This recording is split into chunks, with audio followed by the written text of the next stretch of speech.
Welcome to రాజనీతి.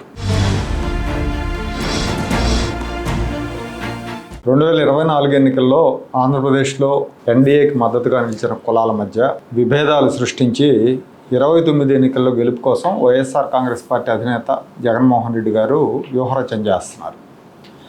ముఖ్యమంత్రి చంద్రబాబు నాయుడు గారు, ఆయన కుమారుడు నారా లోకేష్ కేంద్రంలో బీజేపీతో ఎక్కడా తేడా రాకుండా సత్సంబంధాలు మెయింటైన్ చేస్తున్నారు. ఇప్పటివరకు ప్రధానమంత్రి నరేంద్ర మోడీ, హోంమంత్రి అమిత్ షాలను లోకేష్ గారు కూడా తరచుగా కలుస్తున్నారు.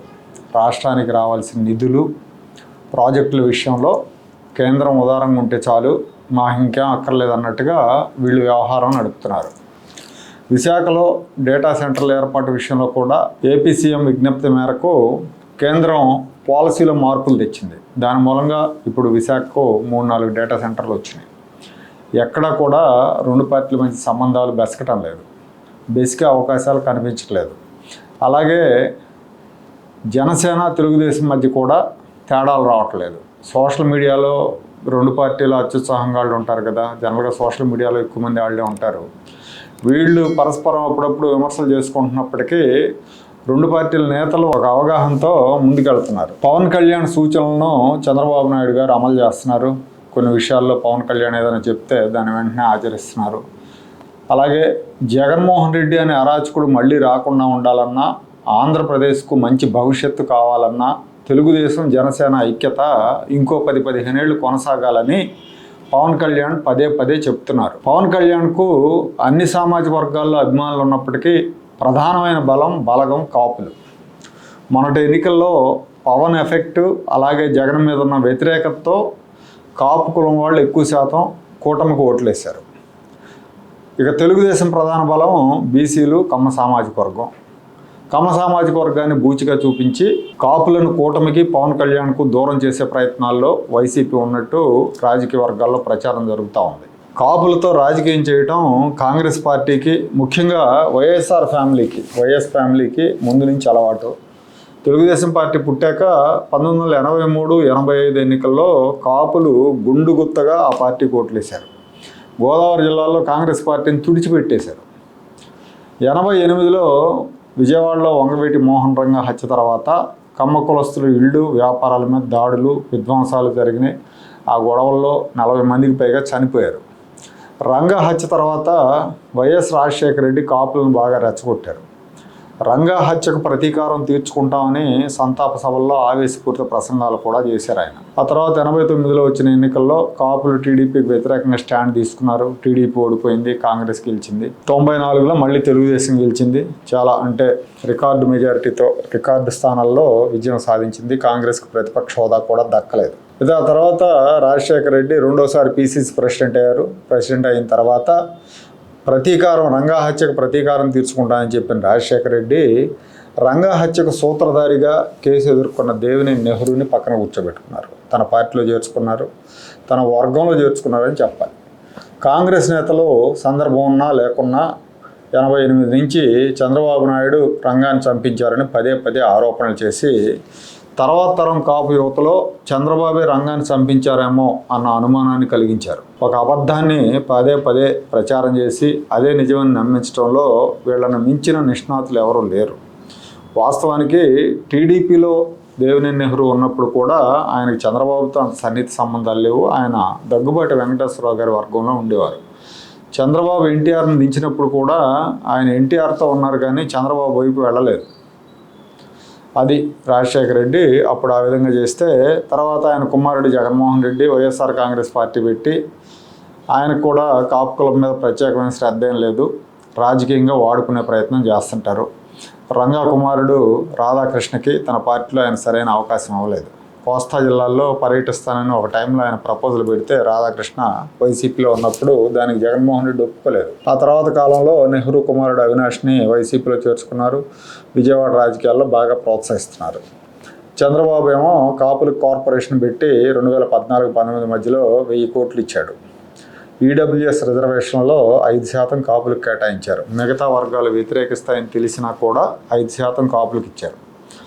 జగన్మోహన్ రెడ్డి తూర్పుగోదావరి జిల్లా గడ్డ మీద నుంచి కాపులకు రిజర్వేషన్లు ఇవ్వడం కుదరదని ఖరాఖండిగా చెప్పారు.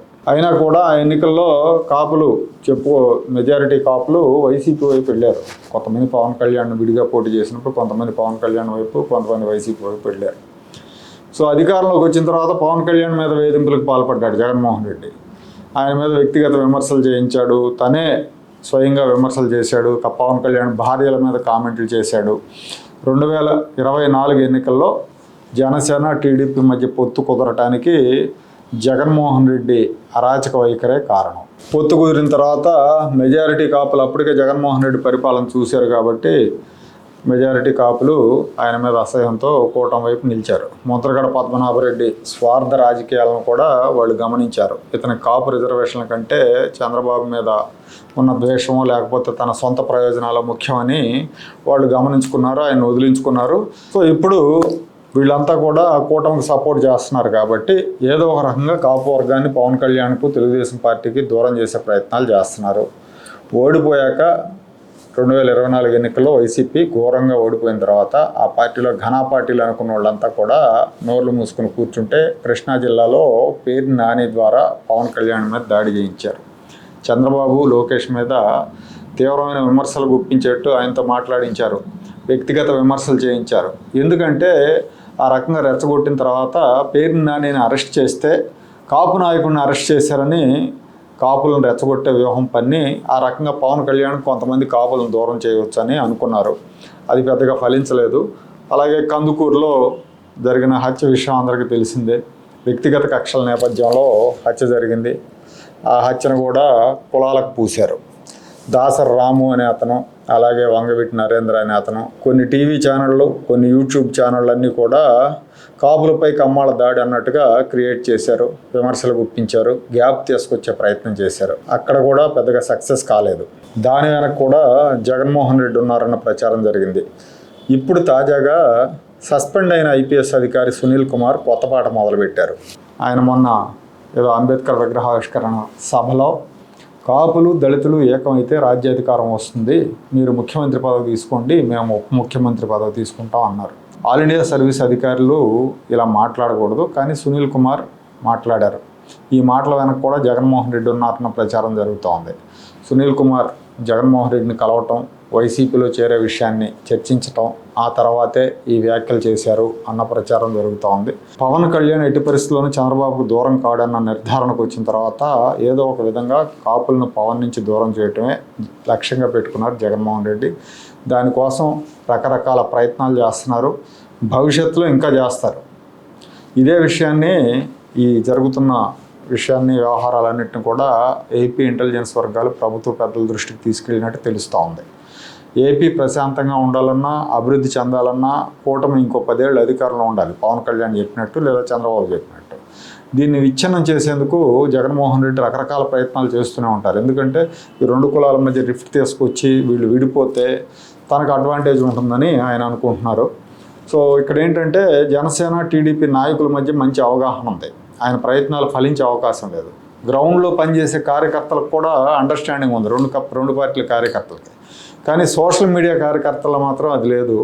వీళ్ళేంటంటే చాలా చిన్న చిన్న విషయాలకి గందరగోళం చేస్తూ ఉంటారు. సినిమాల కోసం లేదా ఎక్కడో ఏదో జరిగితే ఒకరి మీద ఒకరు తీవ్రమైన విమర్శలు చేసుకుంటూ రెండు పార్టీల అధినేతలను చికాకు పెడతా ఉంటారు. దాన్ని ఫేస్ చేయటం కొంచెం కష్టం అవుతూ ఉంది ఈ పార్టీ నాయకులకి. దాన్ని, ఇలాంటి గొడవలని అంత తగ్గించుకుంటే రాష్ట్రానికి, కూటమికి, పార్టీలకు అంత మంచిది. జగన్మోహన్ రెడ్డి అనే ఒక అతి భయంకర ప్రమాదాన్ని ఎదుర్కోవాలంటే అందరూ కలిసి పనిచేయాలి. చిన్న చిన్న పొరపచ్చాలు వచ్చినా సంయమనంతో వ్యవహరించాలి. తేడాలు వచ్చినాయంటే నాయకులతో సహా ఈ సోషల్ మీడియాలో చొక్కాలు దించుకునే వాళ్ళ వరకు అందరూ ఇబ్బందులు పడతారు.